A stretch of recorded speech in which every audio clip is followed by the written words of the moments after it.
Сәлеметсіздер ме, құрметті достар. Менің бүгінгі видео жұмысымның тақырыбы SH алгоритмі. SH алгоритмі криптографиялық хэштег алгоритмі болып табылады.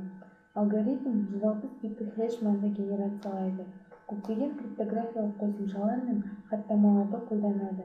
ақш-тың мемлекеттік органдарында қолданылады. Енді тарихына тоқталып өтейік. 1993 жылы NSA NIST-пен бірге SH0 деп аталатын қауіпсіз хэштег алгоритмін ойлап тапты. Бұдан соң NSA ескі нұсқасынан қате тауып, 1995 жылы SH1 деген жаңа нұсқасын алмастырды.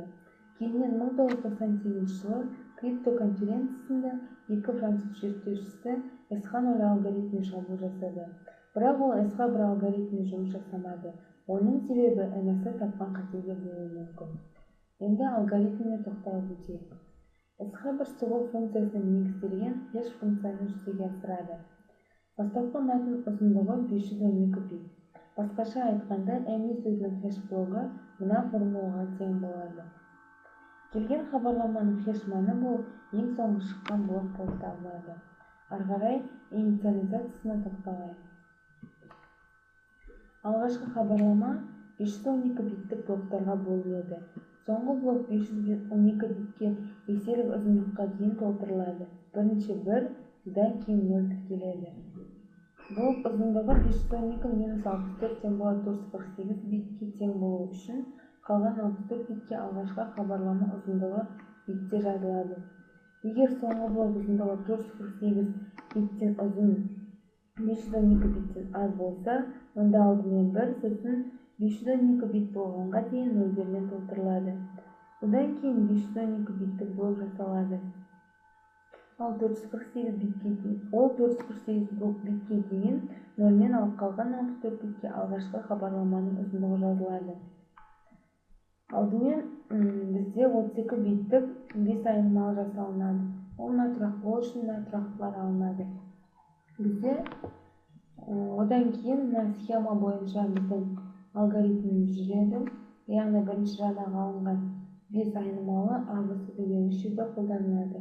Алдымен VSD блоктары әрқайсысы 32 биттен, сонда 160 биттік хэш мән шығады. VSD мына функцияға енеді. Яғни бұл функцияда бізде 4 операциядан тұратын 20 раунд өтеді, яғни 80 раунд болады бізде.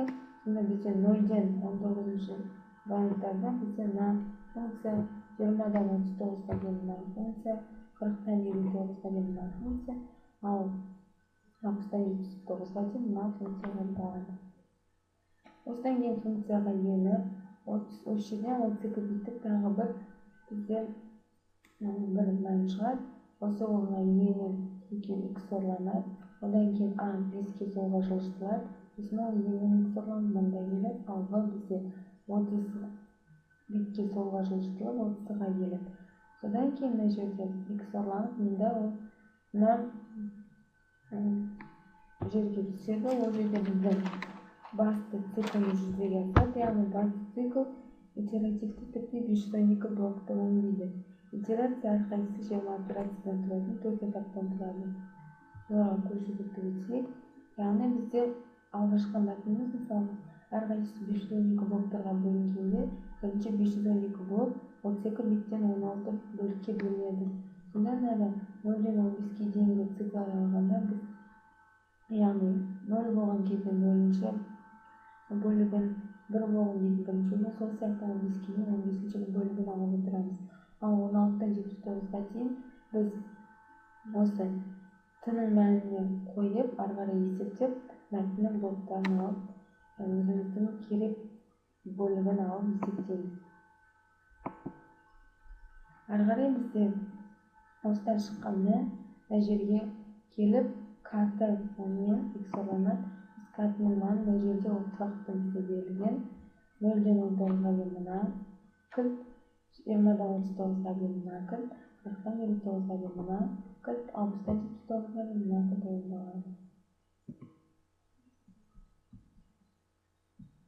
Одан кейін мына бағыттаушы стрелкалар бойынша барлығы өз орнына орналасады. Содан кейін мына жерде тағы бір әрқайсысы 32 биттен тұратын 160 биттік шығады. Одан кейін бізде сөйтіп айналып 80 цикл жүргеннен кейін соңғы шыққан мәлімет біздің осы мәтінімізді хэш мәні болып табылады. Енді ары қарай біз криптоанализге тоқталайық. Яғни хэш функция криптоанализі келесі шабуыл түрлеріне төтеп бере алуында. Коллизияның табылуы, яғни екі бірдей бастапқы хабарламаға бірдей хэш мән сәйкес келуі. Түп бейненің табылуы, хэш бойынша бастапқы хабарламаның табылуы. Хэш функция тұрақтылығына электронды цифрлық қолтаңба қауіпсіздігі тәуелді. Бастапқы ақпаратты табудағы тұрақтылықтан аутентификация үшін құпия сөздер хэшінің қауіпсіздігі тәуелді.